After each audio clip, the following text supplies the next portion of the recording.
ಎಲ್ಲಿಗೆ ಅಂತಂದ್ರೆ ನಮ್ಮ ಅಕ್ಕನ ಹತ್ರ. ಯಾಕೆ ಅಂತಂದ್ರೆ ಜನನಿ ಅವತ್ತಿಂದ ಎಲ್ಲೂ ಸುತ್ತಾಡಕ್ ಹೋಗಿಲ್ಲ, ಸುತ್ತಾಡಕ್ ಹೋಗ್ಬೇಕು ಅಂತ ಕೇಳಿ ಕೇಳಿ ವಾಯ್ಸ್ ಮೆಸೇಜ್ ಬೇರೆ ಹಾಕಿದ್ಲು ವಾಟ್ಸಪ್ ಅಲ್ಲಿ. ಅದನ್ನ ಹಾಕ್ತೀನಿ ಕೇಳಿಸ್ಕೊಳ್ಳಿ ಹೆಂಗೆಲ್ಲ ಬೈತಾಳೆ ನನಗೆ ಅಂತ. ನಾನು ಫೋನ್ ಮಾಡ್ತಿದ್ದೀನಿ, ಎಷ್ಟೊತ್ತಿಲ್ಲ ಎಷ್ಟು ನಿನ್ ಕೊಪ್ಪು, ನಾಳೆ ಬರ್ತೀಯಲ್ಲ ಕಾಲು ಕೈ ಮುಡಿತೀನಿ. ಮಜಾ ಆಯಾ. ಎಲ್ಲೋ ಹೋಗ್ಬೇಕು ಅಂತ ಹೇಳಿದ್ರು, ಯಾವ ಜಾಗ ಅಂತಾನೆ ಮಾಡ್ತೈತಲ್ಲ. ಎಲ್ಲೋ ಹೋಯ್ತಾರೆ ಇವಾಗ, ಹೋಯ್ತವ್ರೆ. ನಾನು ಇವಾಗ ಹಿಂದೆ ಹೋಗ್ಬೇಕು ನನ್ನ ಬೈಕಲ್ಲಿ. ಇವಾಗ ಹೋಗ್ಬಿಟ್ಟು ಜನನಿನ ನನ್ನ ಬೈಕಿಗೆ ಹಾಕೋತೀನಿ. ಬನ್ನಿ ನನ್ನ ಬೈಕಿಗೆ.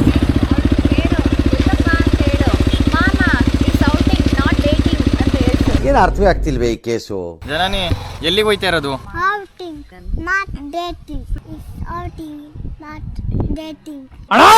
ಹೋಗೋಣ ಇವಾಗ. ಕಾಲ್ ಇಲ್ಲಿಗೆ ಹಾಕೋ, ಅಲ್ಲಿಗೆ ಹಾಕೋ. ನೋಡ್ರಿ, ನಾವು ಹಾಕ್ಸೋ ಕ್ರ್ಯಾಶ್ ಗಾರ್ಡು ಕ್ರ್ಯಾಶ್ ಆದಾಗ ಯೂಸ್ ಆಗುತ್ತೋ ಇಲ್ಲೋ ಗೊತ್ತಿಲ್ಲ. ಇವಳನ್ನ ಕುಣ್ಸ್ಕೊಂಡಾಗ ಕರೆಕ್ಟಾಗಿ ಅವಳು ಕಾಲು ಇಟ್ಕೊಳಕ್ ಯೂಸ್ ಆಗುತ್ತೆ ಹಿಂಗೆ ಅಲ್ವೇನೆ. ಹೋಗೋಣ ಇವಾಗ. ಹಿಡ್ಕೊನಿ, ಬಿಗಿ ಹಿಡ್ಕೋಬೇಕು, ಬೀಳ್ಸಿ ಆಮೇಲೆ. ಅಲ್ಲಿ ನೋಡ್ಕೊ, ಕಾಣ್ತಾ ಇದೆಯಾ? ಚೆನ್ನಾಗಿ ಕಾಣ್ತಾ ಇದೆಯಾ?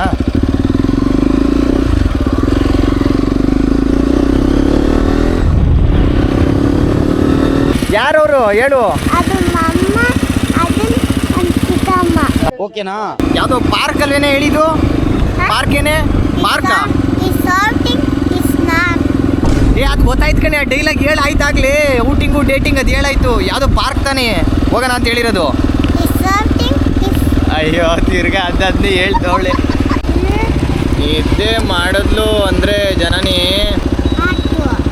ಹಾರ್ಟ್ ಅದು ಅಲ್ಲಿ ಹಾರ್ಟ್ ಐತಂತೆ. ಈ ಲವ್ ಕರ್ನಾಟಕ ಅಂತ ಹಾಕೋರೆ. ನಾವಿಲ್ಲಿ ಬಂದಿರೋದು ಜಾನಪದ ಲೋಕ.